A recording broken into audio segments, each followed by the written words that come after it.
یہ لو میری سنت، یہ لو میرا قرآن،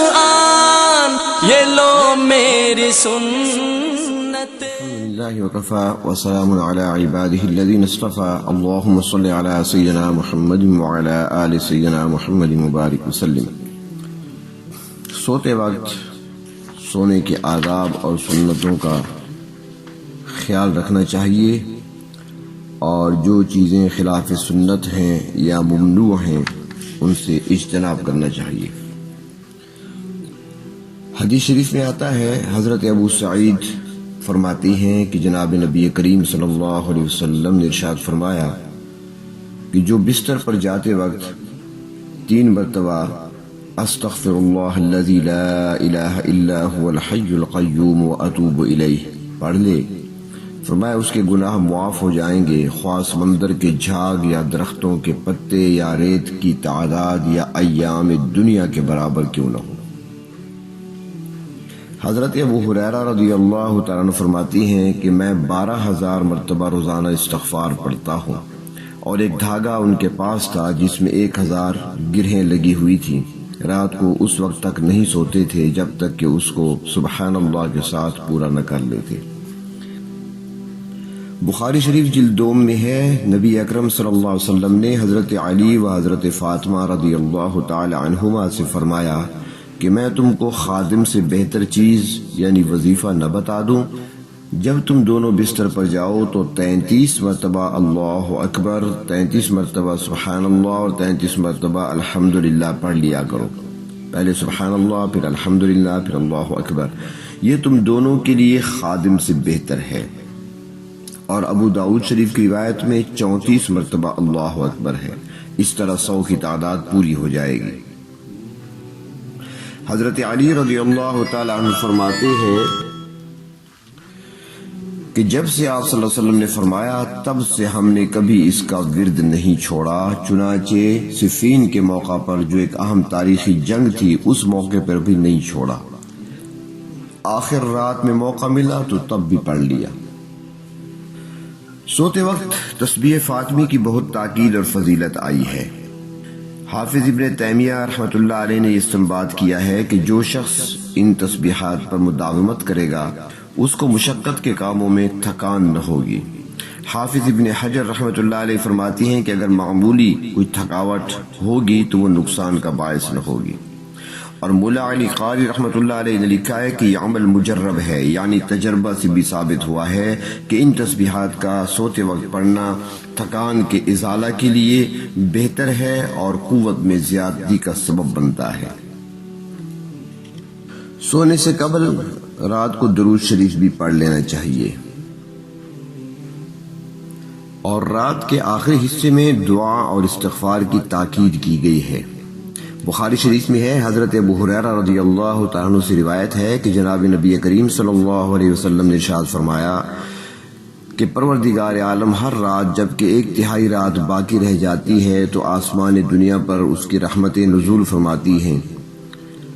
اور ارشاد ہوتا ہے کون ہے جو مجھ سے دعا کرے میں اس کی دعا قبول کروں، کون ہے جو مجھ سے مانگے میں اسے دوں، کون ہے جو مجھ سے گناہوں کی معافی چاہے میں اسے معاف کر دوں۔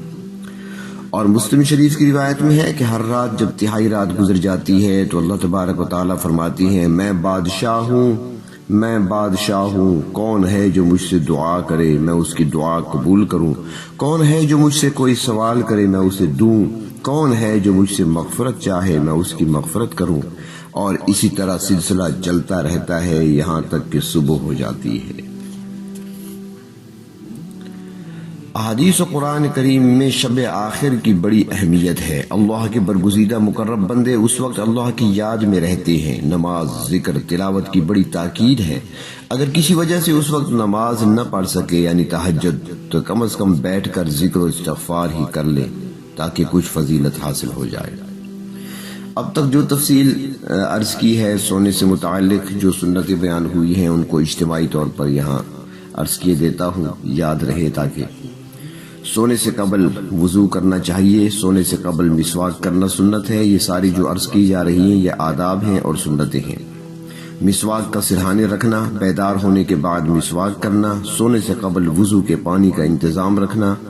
اگر چراغ بتی جل رہی ہے تو سونے سے قبل اس کو گل کر دینا یا دھیمی کر دینا، گھر کا دروازہ بند کرنا، سونے سے قبل بال بکھرے ہوں تو سنوار لینا، آنکھوں میں سرما لگانا، سونے سے قبل بستر کو اچھی طرح جھاڑ لینا، دائیں کروٹ پہ سونا، دائیں ہاتھ کو سر کے نیچے رکھنا، تکیہ کا استعمال کرنا اور چمڑے کا تکیہ سنت ہے۔ سونے سے قبل طہارت اور پینے کے پانی کا انتظام کر کے سونا، ناپاکی کی حالت میں سوئے تو پہلے غسل اگر نہیں کیا تو کم از کم وضو بنا لینا نماز کے وضو کی طرح، پاخانہ پیشاب کے بعد سوئے تو ہاتھ منہ دھو کر سونا، سونے کا تہبند یعنی لباس علیحدہ رکھنا اور اسے پہن کر سونا، عشاء کے بعد جلد سونا، تہائی رات تک سونا، ملک کے اول بانگ کے وقت یا تہائی رات کے بعد بیدار ہو جانا، بیدار ہونے کے بعد تہجد پڑھنا، تہائی رات کے بعد استغفار اور ذکر میں وقت گزارنا، چارپائی پر یا چٹائی پر سونا، کھجور کی چٹائی پر سونا، کبھی چٹائی پر سونا بغیر بستر کے، سونے سے قبل کسی دعا معصورہ دعا کا پڑھنا جو دعائیں احادیث مبارکہ سے ثابت ہیں، سونے سے قبل کچھ تلاوت کر لینا، سونے سے قبل سورۃ ملک پڑھنے کا معمول بنانا، سورۃ الف لام میم سجدہ پڑھ کر سونا، سونے سے پہلے تسبیح فاطمی یعنی 33 مرتبہ سبحان اللہ، 33 مرتبہ الحمدللہ، 34 مرتبہ اللہ اکبر یہ پڑھ کر سونا، سونے سے قبل استغفار پڑھنا، سونے کے وقت درود شریف پڑھنا، ذکر کرتے رہنا یہاں تک کہ نیند نہ آ جائے، اور سوتے وقت اللہ رب العزت کے انعامات اور قدرت پر غور کرنا، دائیں بائیں کروٹ بدلتے وقت اللہ کا ذکر کرنا، رات میں بیدار ہو جائے تو ذکر کرتے ہوئے بیدار ہونا، بیدار ہونے پر سو کر اٹھنے کے بعد کی جو دعائیں مسنون ہیں ان کا پڑھنا، بیدار ہونے پر پہلے قضاء حاجت کے لیے پیشاب پاخانہ کے لیے جانا اور پہلے نماز تہجد پڑھ لینا اگر اس وقت باقی ہے تو، پھر انسانی ضرورت میں مشغول ہونا، گرمی میں آنگن اور سردی میں صحن و کمرہ میں سونے کی ابتدا شب جمعہ سے کرنا، یہ مسنون اعمال ہیں، اور سونے سے متعلق وہ امور جو خلاف سنت ہیں اور ممنوع ہیں، پیٹ کے بل سونا، کھانے کے بعد فوراً سو جانا، ایسے لباس کو پہن کر سونا جس سے بے شرمی کا احتمال ہو، راستے پر سونا، لوگوں کے بیچ میں سونا، ایسی چھت پر سونا جس کی منڈیر نہیں بنی ہوئی یعنی چار دیواری اوپر نہیں ہے، آلودہ ہاتھ بغیر صاف کیے ہوئے سو جانا، عصر کے بعد سونا، مغرب کے بعد سونا، عشاء کے بعد دیر تک باتوں میں لگے رہنا، بغیر طہارت کے پانی کے انتظام کیے سو جانا، رات کو اتنی دیر سے سونا کہ صبح اٹھنے میں سستی ہو یا حرج پایا جائے تو یہ بھی مکروہ ہے، رات کو اتنی دیر سے سونا کہ صبح کی جماعت چھوٹنے کا سبب ہو تو ناجائز ہے، مسلسل صبح تک سوئے رہنا خلاف سنت ہے، صبح سادے کے بعد سوئے رہنا بے برکتی رزق کا باعث ہے، صبح تک سوئے رہنا بے برکتی رزق کا باعث بنتا ہے، بغیر ذکر تلاوت اور دعا کے سو جانا یہ خلاف سنت ہے، لہو و لعب کھیل کود لا یعنی امور ٹیلی ویژن دیکھتے ہوئے ڈرامے پروگرام دیکھتے ہوئے تصاویر دیکھتے ہوئے سو جانا خلاف سنت و مکروہ ہے، نرم بستروں پر سونا خلاف سنت ہے مگر جائز ہے، بیدار ہونے کے بعد بغیر دعا کے پڑھے کام میں مصروف ہو جانا یہ بھی خلاف سنت ہے اور بے برکتی بھی اس میں آتی ہے۔ اللہ تبارک و تعالیٰ اپنے محبوب صلی اللہ علیہ وسلم کی ہر ادا کو اپنانے کی توفیق عطا فرمائے، اور جتنے خلاف سنت امور ہیں یا جن سے منع کیا گیا ہے ان سے اللہ تبارک و تعالیٰ بچنے کی توفیق عطا فرمائے۔ یہ لو میری سنت، یہ لو میرا قرآن، یہ لو میری سنت، یہ دکھلائے گی تم کو